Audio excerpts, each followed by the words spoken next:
Pour la recette, vous allez avoir besoin de 250 g de farine, 2 cuillères à soupe de fromage à tartiner. Vous pouvez également prendre 2 vaches qui rient, 8 g de levure boulangère sèche, donc le paquet il fait 8 g.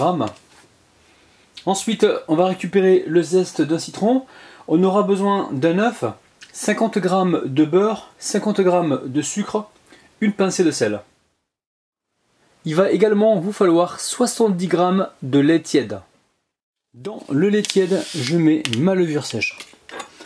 On va la mélanger et on va la laisser donc dissoudre tranquillement, environ quelques minutes. Allez, dans la cuve, on met le sel. Ensuite, on y ajoute la farine avec le sucre, l'œuf, le fromage à tartiner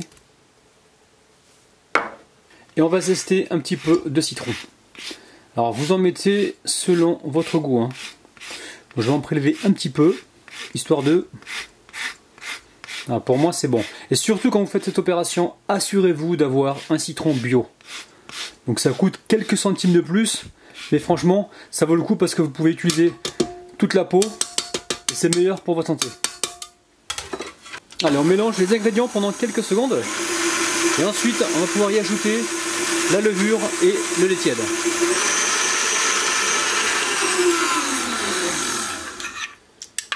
Allez, une fois que c'est bien mélangé, on verse le tout dans la cuve. Et on mélange pendant 1 minute et ensuite on pourra mettre le beurre. Allez, on va pouvoir déposer le beurre ramolli. Donc vous le sortez une demi-heure avant de commencer la recette, sinon vous le passez quelques secondes au micro-ondes. Et là, on est parti pour environ 8 minutes. Une fois que la pâte est pétrie, je récupère ici un petit peu d'huile, donc vraiment très léger. C'est surtout pour ramasser la pâte sans qu'elle me reste collée aux mains. Une fois la pâte ramassée, je la reforme légèrement en boule. Je la redispose dans la cuve, je mets une assiette par-dessus et je laisse pousser pendant environ 30 minutes. Là, je veux que ça double de volume. Les amis, la pâte a gonflé, donc ici je viens la dégazer. Alors toujours pareil, on peut récupérer un petit peu d'huile dans nos mains si on voit que la pâte elle colle, hein.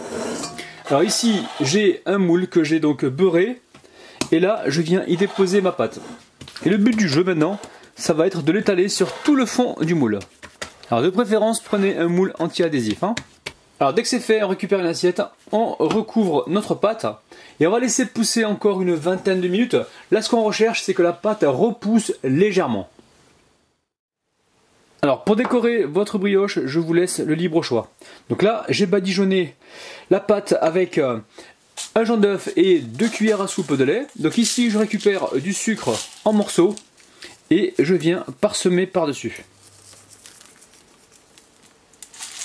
Alors c'est le même sucre que l'on retrouve sur les chouquettes, hein. On préchauffe le four à 175 degrés, voire 180 degrés. Et là on est parti pour une cuisson entre 15 et 20 minutes. On surveille, c'est parti. Les amis, ça y est, la brioche est cuite. Alors je la sors du moule délicatement. Et ensuite je la dépose sur une grille. Et là je la laisse complètement refroidir.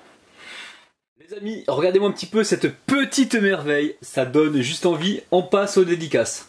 Je dédicace aujourd'hui Rachel, Nibel, Bouchemla, Gisèle, Lana, Farida, Vosgienne, Jonathan, Michou, Camara, Afsa, Roman, Lana et Kevin. Alors là les amis, on passe tout de suite à la découpe. Allez, on va se couper une jolie part, hein. Ouh là là là là là. Là c'est déjà hyper moelleux, hein. Alors je vous montre l'intérieur. Regardez-moi ça les amis. On pourrait presque faire du trampoline dessus. C'est incroyable. Allez, goûtons cette petite merveille. C'est hyper léger, hein. Ouh là là les amis. Pour le goûter ou pour le petit déjeuner, ça va vraiment faire un malheur. Alors on a ce petit goût citronné avec les petits grains de sucre qui viennent croquer sous la dent. Refaites la recette et envoyez-moi vos photos sur ma page Facebook. C'est vraiment de la pure gourmandise. C'est super bon les amis.